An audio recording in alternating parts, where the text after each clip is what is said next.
بسم اللہ الرحمن الرحیم۔ السلام علیکم۔ ہم اٹامک ہیبٹس کا مطالعہ کر رہے ہیں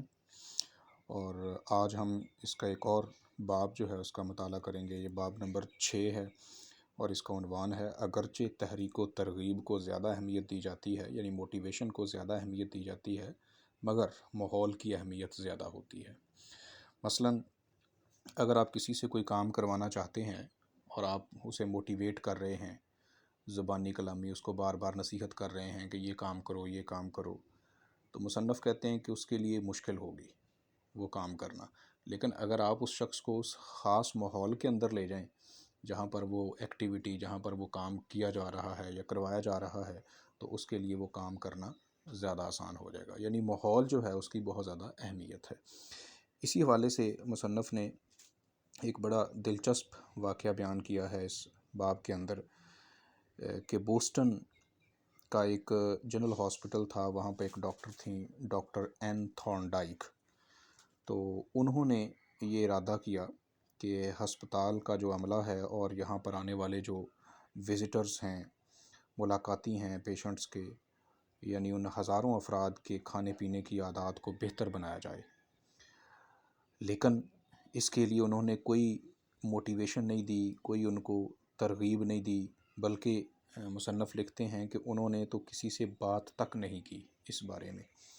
بلکہ انہوں نے کیا کام کیا، انہوں نے اپنی ٹیم کے ساتھ ہسپتال کے کیفیٹیریا سے اس ایکٹیویٹی کا آغاز کیا اور انہوں نے اس ایکٹیویٹی کو نام دیا انتخابی طرز تعمیر، چوائس آرکیٹیکچر۔ تو اس حوالے سے انہوں نے 6 ماہ کا ایک پلان ترتیب دیا اور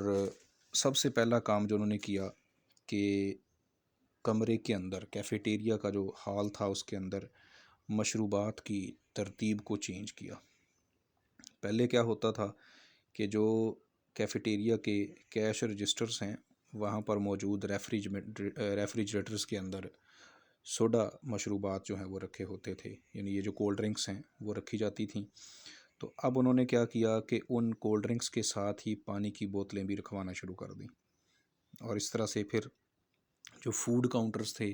وہاں پر بھی انہوں نے پانی کی بوتلیں رکھوانا شروع کر دیں، اور یعنی اس کیفیٹیریا کے اندر مختلف پوائنٹس کے اوپر جہاں پر پہلے پانی کی بوتلیں نظر نہیں آتی تھیں وہاں پر اب انہوں نے پانی کی بوتلیں رکھوا دیں۔ تو 3 ماہ کے بعد وہ کہتے ہیں کہ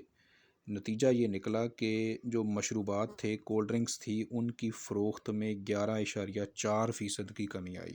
اور پانی کی بوتلوں کی فروخت میں 25.8% کا اضافہ ہو گیا۔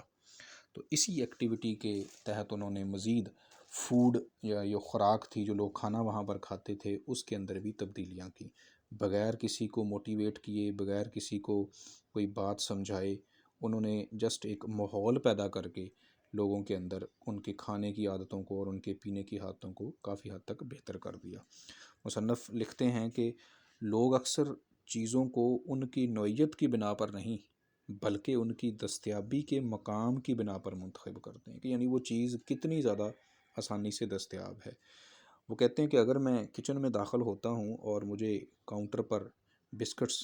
سے بھری ہوئی ایک پلیٹ نظر آ جاتی ہے تو میں 2-4 بسکٹ ضرور اٹھا لوں گا، ضرور کھا لوں گا، خواہ پہلے میرے ذہن میں ان کا کوئی خیال تک نہ ہو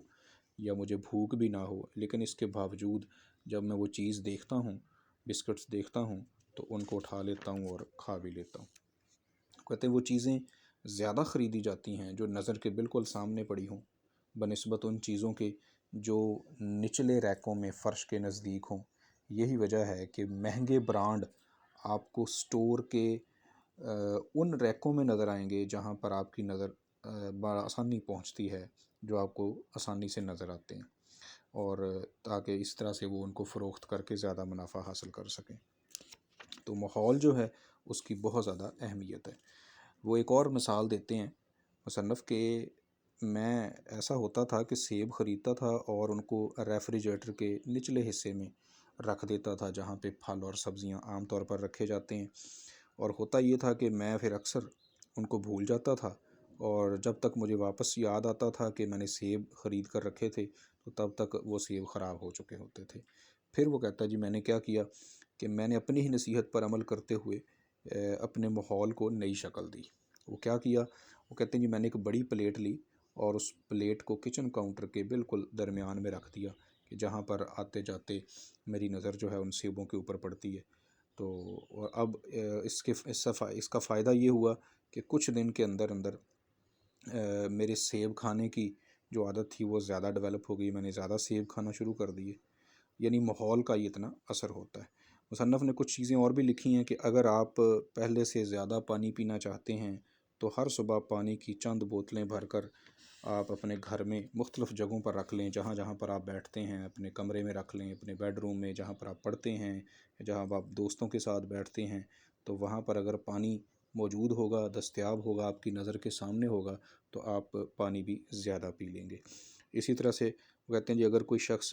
گٹار کی پریکٹس کو بڑھانا چاہتا ہے تو اس کو یہ چاہیے کہ وہ اپنے گٹار کے سٹینڈ کو بالکل اپنے کمرے کے مرکز میں رکھ لے، جہاں سے وہ گزرتا ہے، آتا جاتا ہے، تو اس طرح سے اس کے اندر یہ عادت زیادہ ڈیولپ ہوگی۔ مصنف کا نقطہ نظر یہ ہے کہ اگر آپ اپنے اندر کوئی عادت پیدا کرنا چاہتے ہیں تو آپ اس ماحول میں رہیں جہاں لوگوں میں وہ عادت پائی جاتی ہے۔ مثلا اگر آپ اپنے اندر مطالعہ کا شوق پیدا کرنا چاہتے ہیں تو آپ ایسے لوگوں کے ساتھ وقت گزاریں جو مطالعہ کرتے ہیں، اور آپ جس بھی چیز کی عادت بنانا چاہتے ہیں تو آپ یہ کوشش کریں کہ وہ چیز زیادہ سے زیادہ آپ کی نظروں کے سامنے رہے۔ تو اس طرح سے مصنف یہ کہتے ہیں کہ موٹیویشن کے بغیر صرف ماحول کو تبدیل کرنے سے آپ اپنے اندر کوئی بھی عادت پیدا کر سکتے ہیں۔ تو آنے والی ویڈیوز کے اندر ہم انشاءاللہ اسی کتاب کے کچھ مزید حصوں کا مطالعہ کریں گے۔ خدا حافظ۔